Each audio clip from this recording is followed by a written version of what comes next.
2018年6月に起きた豪雨により甚大な被害を受けた岐阜県下呂市にある小坂町。日本一滝の多い町といわれる小坂の中でも看板である根尾の滝は日本の滝百選にも選ばれています。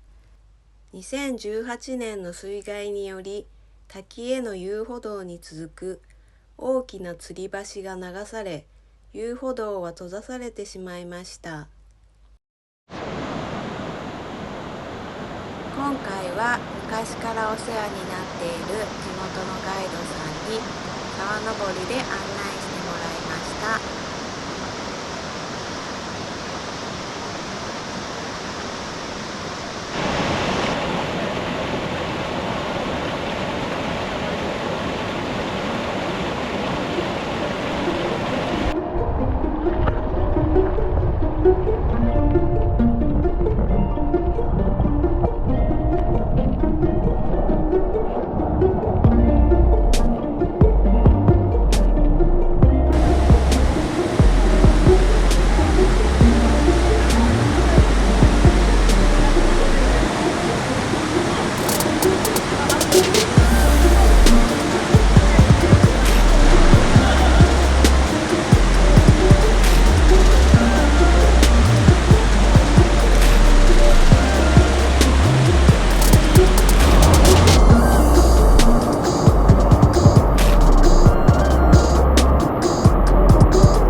こでお知らせがあります。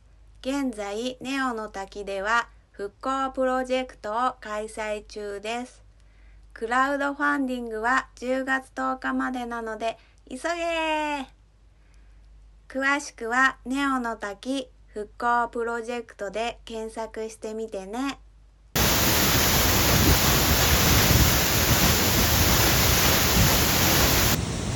ありがとうございました。